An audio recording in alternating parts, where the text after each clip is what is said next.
Many people don't know about it, but for the reason why I left Kitsilano is there was 4 bachelor apartments above stores.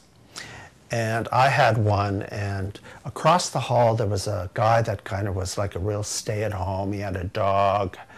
He kind of sat there. He had no company, etc. And we had a front door at that time which was not locked, and we had communal mailbox where they would just deliver the mail.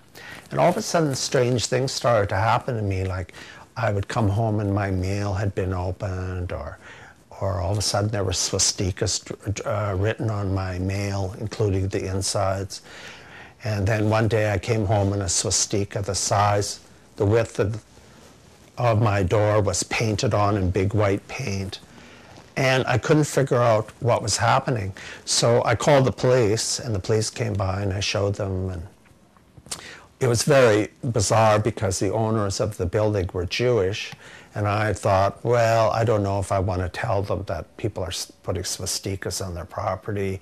Maybe maybe the door at the bottom should be locked. So what I did is I wrote them a letter, and I said there's been problems.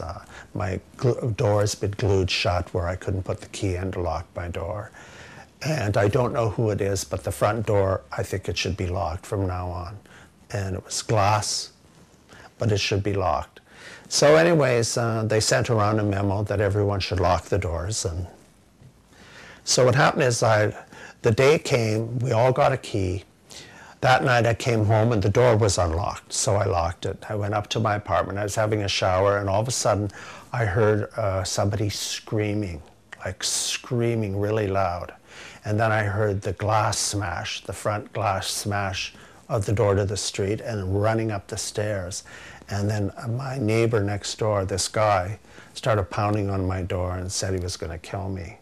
And basically, he was outed as the guy that had been doing this. And he actually was so big and his rage was so powerful that he knocked the door right off our hinges, like the frame around.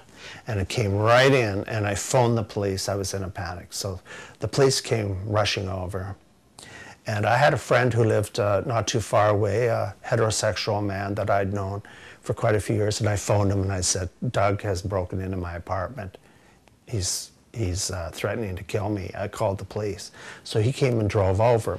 And the police came upstairs, and there the door was broken into. This Doug guy was standing in my apartment.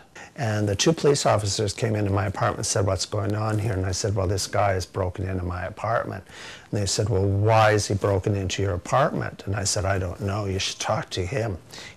He just smashed my door in. Well, what did you do, right? And I said, well, here's a police report I made a few days ago about swastikas on my doors and stuff like that. And and one of the cops says, well, I'm not reading that. And I thought, oh boy, this is really ugly. This is 1984. And so what I did is I said, well, I'd like to speak to you privately. He said, well, if you're not going to speak to me now, I said, then we're going to leave.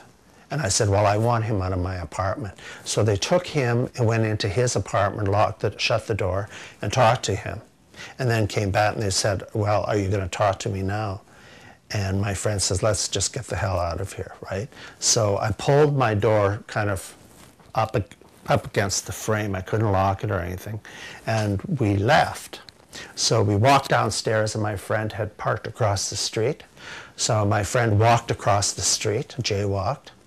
And I was about to jaywalk, and the police officer, one of them, yelled. He said, if you walk across the street, I'll ticket you for jaywalking.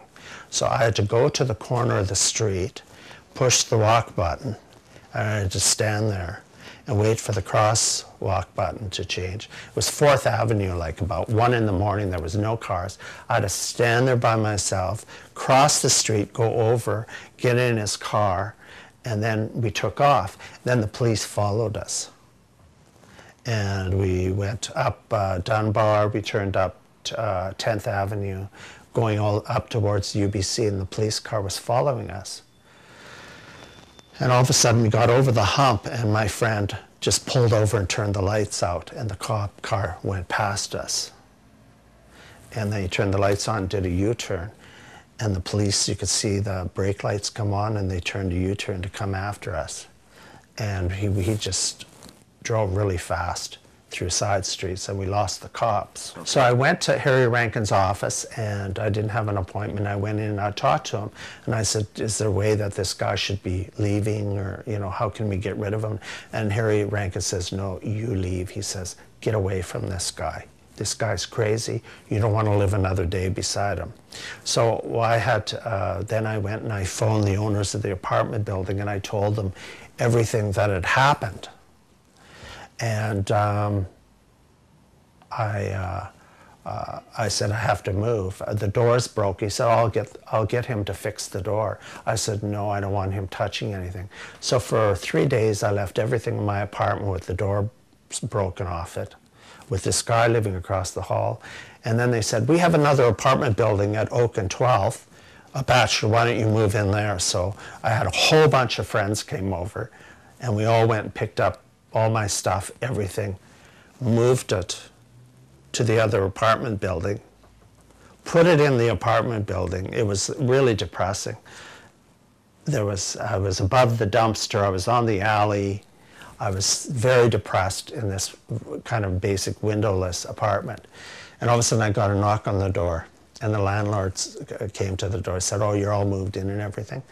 And I said, yeah, and they said, well, this apartment's $50 more a month. So I wrote them a check for $50. It was more, yet it was worse.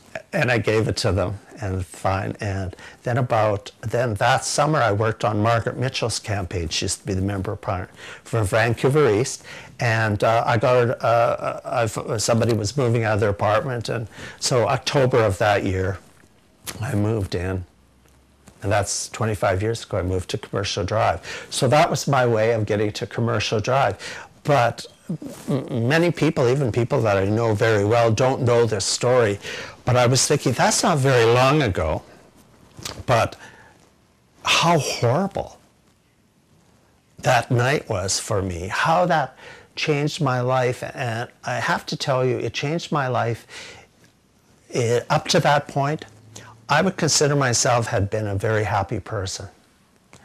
And it took a lot of happiness out of my life. And that's what happens with gay people. They say, oh, they're so grumpy, or that one, I don't know why that person's, you know, miserable all the time or whatever. But sometimes we go through things in our life as gay people that really take the juice out of us. Some people, it comes to the point where people become so dysfunctional. They can't work, they can't make relationships, they can't have friendships. And people go through these things, and it's amazing how many gay people, they say, oh, and then this happened to me. Someone else will, you know, at a dinner party. And you think, how did we survive this stuff? And at that point I said, I will never back away again. And one of my big ceremonies was, you know, one night I had a joint somewhere or something, and all the papers of this and the name, the police badge numbers and all that stuff, I went and I burned it all, right? But I really regretted I burned it now, because I really would love to have seen, where are they now? Mm-hmm. And my straight friend, who is still my friend, I remember about a year ago, we got together for dinner, and he said, that was the night, Harry, I never knew how bad being gay was in our society. He says, it changed me forever. I couldn't believe it. So that was, that's how I got to Commercial Drive. But anyways, I found out later, the guy actually did go to jail because he had criminally harassed someone else.